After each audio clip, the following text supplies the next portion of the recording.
Dulu, saya sering duduk di rumahnya Kiai Abdul Fattah untuk mengaji. Di situ ada seorang wali, namanya Kiai Irfan Kertijayan. Kiai Irfan adalah sosok yang nampak hafal keseluruhan kitab Ihya Ulumuddin.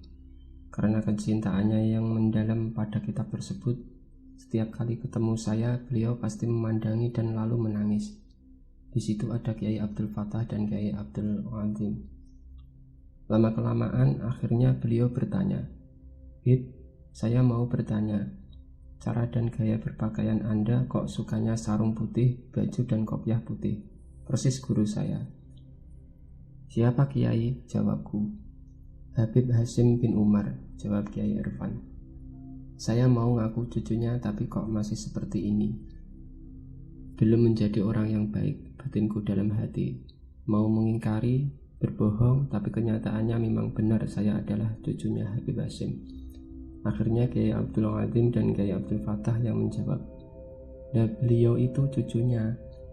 Lalu Kiai Irfan merangkul dan menciumiku sembari menangis hebat saking gembiranya. Kemudian beliau berkata, "Mumpung saya masih hidup, saya mau cerita, Bib. Tolong ditulis." "Cerita apa, Kiai?" jawabku. "Begini," kata Kiai Irfan mengawali ceritanya. Mbah Hasyim Asy'ari setelah beristikharah bertanya kepada Kiai Khalil Bangkalan, bermula dengan mendirikan Nahdlatul Tujar dan Nahdlatul yang lainnya. Beliau merasa kebingungan, hingga akhirnya beliau ke Mekah untuk beristikharah di Masjidil Haram.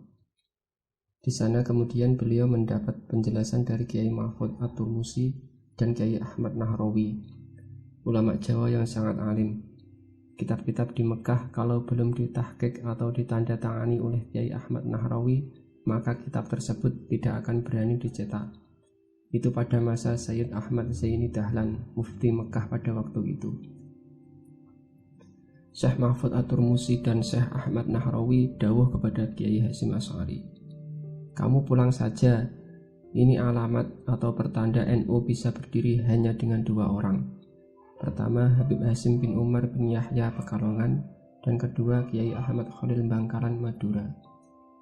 Maka Kiai Hasyim Asy'ari pun segera bergegas untuk pamit pulang kembali ke Indonesia.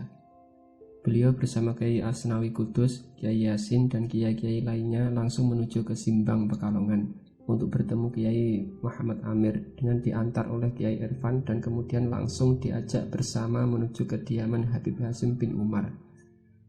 Baru saja sampai di kediaman, Habib Hasyim langsung berkata, "Saya ridho, segeralah buatkan wadah Ahlussunnah wal Jamaah." "Ya Kiai Hasyim, dirikan, namanya sesuai dengan apa yang diangan-angankan olehmu, Nahdlatul Ulama. Tapi tolong, namaku jangan ditulis." Jawaban terakhir ini karena wujud ketawaduan Habib Hasyim. Kemudian Kiai Hasyim Asy'ari meminta balagh atau penyampaian ilmu kepada Habib Hasyim. "Bib, saya ikut ngaji bab hadis di sini, sebab panjenengan punya sanad yang luar biasa." Makanya Kiai Hasyim Asy'ari tiap Kamis Wage pasti di Pekalongan bersama Hamengkubuwono ke-9 yang waktu itu bernama Darujatun, mengaji bersama. Jadi Sultan Hamengkubuwono ke-9 itu bukan orang bodoh. Beliau orang yang alim dan ahli thariqah. Setelah dari Pekalongan, Kiai Hasyim Asy'ari menuju ke Bangkalan Madura untuk bertemu Kiai Ahmad Khalil Bangkalan. Namun baru saja Kiai Hasyim Asy'ari tiba di halaman depan rumah Kiai Khalil, sudah mencegatnya seraya dawuh, "Keputusanku sama seperti Habib Hasyim. Lah ini dua orang kok bisa kontak-kontakan padahal Pekalongan, Madura, dan waktu itu belum ada handphone. Inilah hebatnya." Akhirnya berdirilah Nahdlatul Ulama, dan Muktamar NU kelima ditempatkan di Pekalongan sebab hormat kepada Habib Hasyim bin Umar. Jadi jika dikatakan Habib Lutfi kencang atau fanatik kepada NU karena merasa punya tanggung jawab kepada Nahdlatul Ulama dan semua habaib. Dan ternyata cerita ini disaksikan bukan hanya oleh Kiai Irfan, tapi juga oleh Habib Abdullah Faqih Al-Atos, ulama yang sangat ahli ilmu fikih. Maka dari itu Habib Ahmad bin Abdullah bin Thalib Al-Atas dengan Habib Hasyim bin Yahya tidak bisa terpisahkan.